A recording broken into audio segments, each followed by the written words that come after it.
Well, listen, I know we're going to get into a few topics here right off the bat, but I was half kidding off the top of the show. But I'm actually genuinely curious to know how is going to the restroom with a new hip? It's good.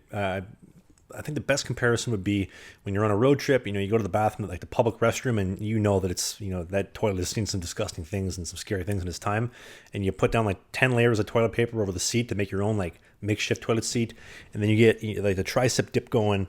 You hold on to like the holy shit handle, and then you just dip down. That's basically what I do every time, whether the toilet's clean or not. I have to do that, so I'm not putting too much flexion on the hip. But outside of that, it's pretty good. I'm significantly more mobile than you would think post hip surgery.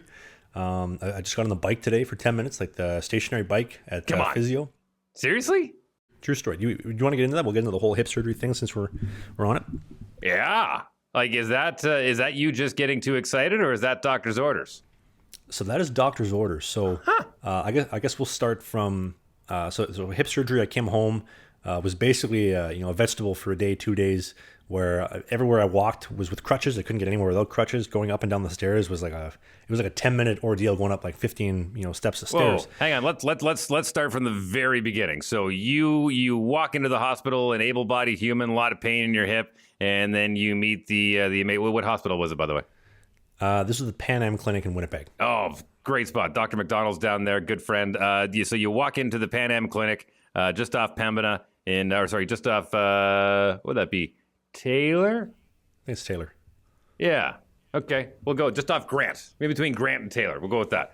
So you walk in there to the amazing staff, and they say, "Hey, Travis, glad to see you have your cameras. Please set up wherever you like. We'd like to record this entire surgery." Nope, that was Oh. absolutely the opposite of what happened. So they brought me in. I ended up sitting in the waiting room. So they sit you down in a bed. They get you set up in all the gear, the hair nets, the whole uniform they have to give me. And I sit there for about an hour and a half waiting for them to finish up the previous surgery so that I could take over the room myself. And so one of the nurses comes in. I'm like, yes, they're going to take me in. It's time. It's, John Cena. It's time. Let's go. And she says to me, she's like, "Sir, it has come to my attention that you have a YouTube channel." And I said, "Yes, ma'am, I do." She says, "Listen, I love YouTube. My kids watch it all the time, but we can't have you filming anything in here." And I said, "Why is that?" She's like, "Well, nobody signed off on any paperwork consenting to your videos, so we're gonna have to ask you to put them away and not record anything on the premises." And I said, "Well, what if you guys just get out of the shot and just have me in there? Like, I'll give you my phone, you could film me later." And they're like, "Well, we don't have paperwork that you consented." I'm like, "Lady, I'm telling you right now, I consent. Film anything, anything you want. I'm unconscious. I'm not gonna remember it." Right? And "Sir, I'm gonna ask for your cameras here, please." Well, little did she know. So I gave her my cameras. This right here, my phone, this I used for like half the vlog. So I got lots of stuff on here, filmed everything that I needed to. They wheeled me into before they wheeled me into the room, the anesthesiast came in and says, "Hey, we're going to give you anesthesia in the actual room, but we're going to give you something just to kind of like take the edge off. Because, when you get in the room, it's a very stressful environment and we want you to be calm." And I'm like, "Okay, sure." So they give me this and they're like, "Well, you're going to start forgetting stuff slowly from now until after the surgery. This just does that." So, okay, whatever. So they take me. I'm a little bit calmer. They wheel me into the facility on this trolley. They asked me, "Would you like to move yourself from the trolley to the station, or would you like us to?" And I said, "I'll do it because it's going to be the last time I get to do this under my own power for a while." So I get my butt-ass naked body up, dong out and everything, all 3 inches, rock hard, and I move myself from the trolley to the station.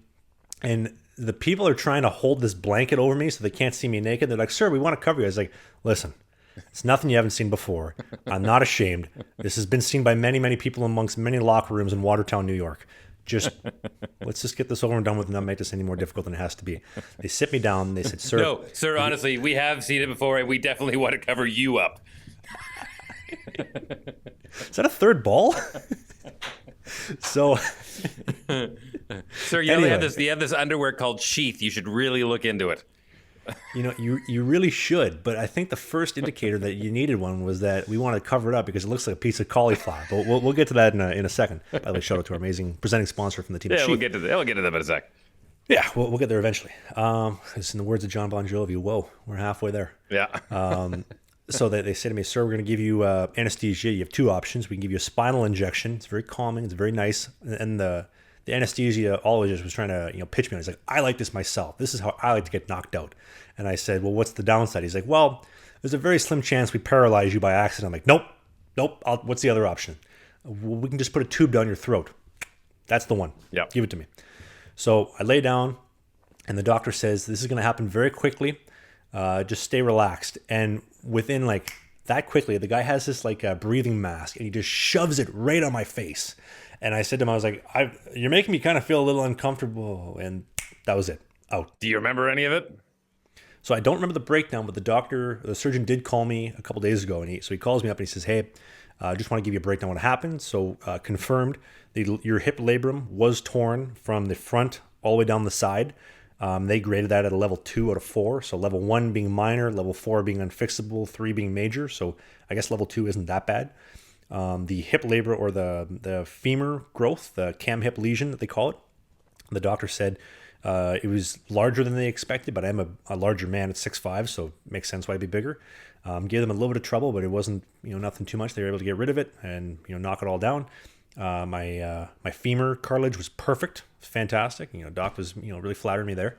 Take good care of my femur cartilage, and then the pelvis cartilage was a little bit banged up, but that was basically it. But I think the best part of the whole phone call before we got in the breakdown, Doc calls me and says, "Yeah, I just want to let you know that it went pretty good. I thought I did a fantastic job. I was really, really happy with how it came out. I thought, I stitched up the labrum real nice. I put down 4 anchors. Real good job, if I do say so myself.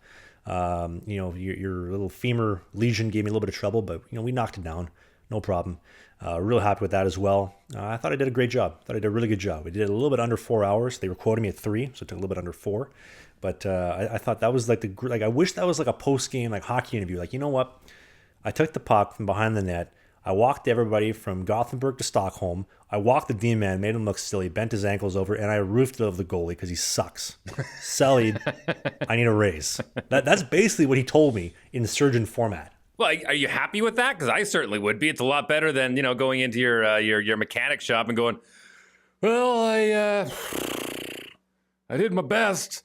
I took my tie off and tied it around a few things that I wasn't quite sure if they're going to work or not. So I don't know, drive it around for a little while. If it breaks, bring it back. Or would you prefer to go into your auto body place or your mechanics and go, whoa, we fix this thing so it's like brand new. Like we are the best mechanic crew around. And then they're giving high fives. I would much take option 2 than option 1 of like, well, so I don't know if we got all that stuff off the bone and hopefully the stitches hold together. I was really hungover when I was doing your surgery. So, fingers crossed. Take care. Trev, listen, I got to be honest. Me and our surgical staff, we went out to teasers last night. We had a little bit of a long night. And I got a little bit crippled, probably a little bit more than I should have. I did not sober up.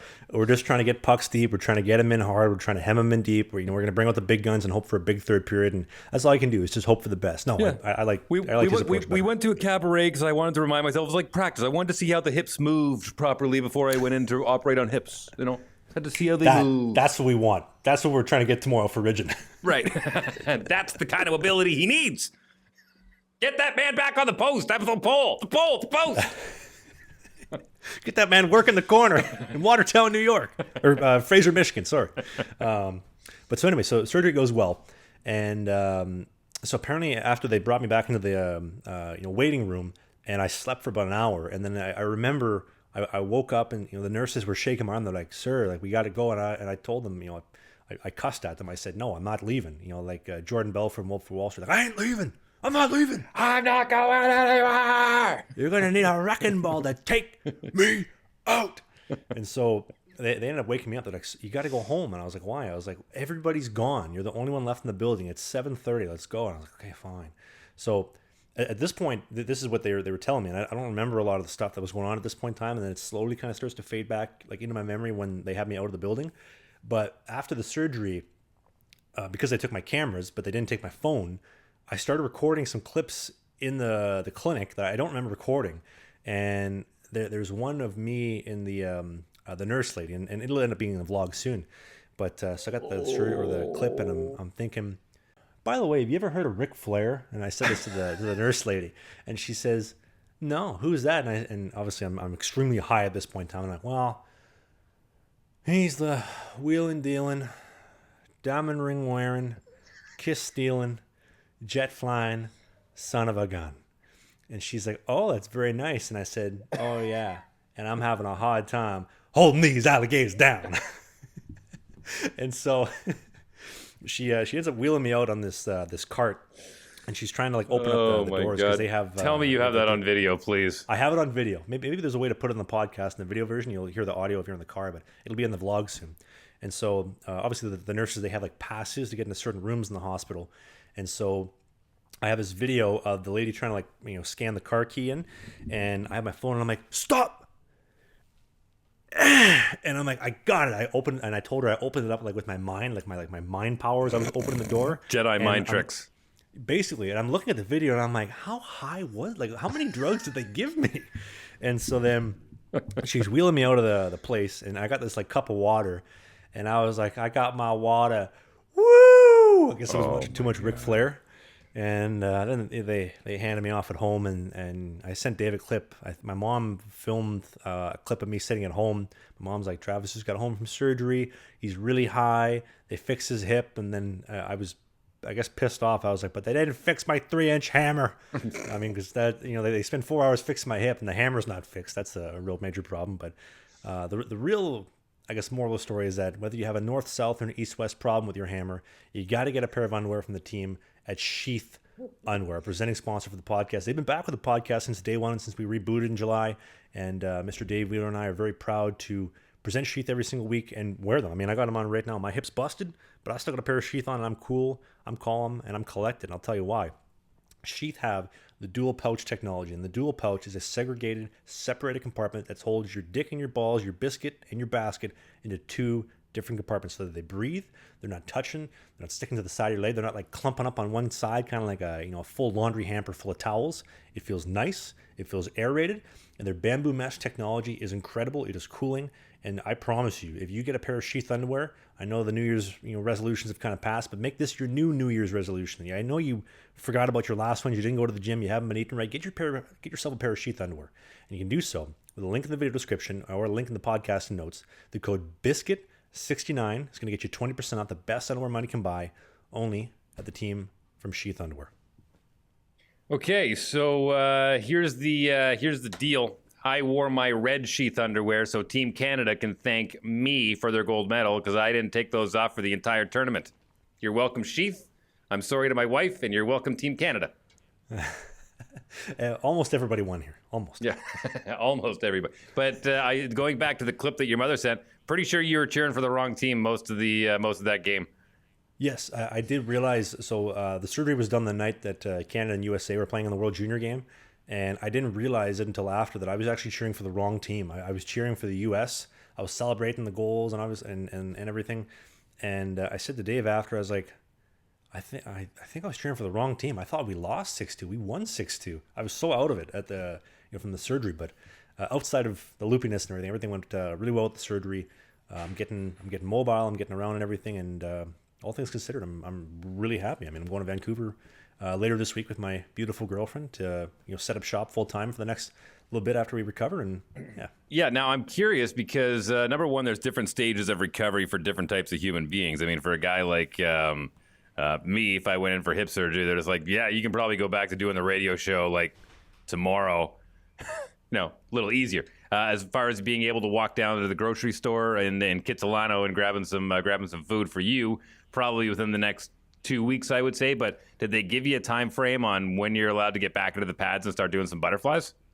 Yeah, so skating, the goal is to have me skating by June. Now, I think they're legally required to tell me these things, so they're not like holding out like false expectations for me. But June is the goal. The surgeon did say, considering like the degree of damage to my labrum and the amount of bone they had to take off the femur, that if it was July, don't be upset. Like July is still a good time to be back on the ice, balls out skating. But I think that even if I didn't really even get an off season, didn't really get much time to train, I think just fixing the actual like hip issue, getting healthy, and having this new range of motion, this extra 20 degrees of internal rotation, I think that's a win in itself.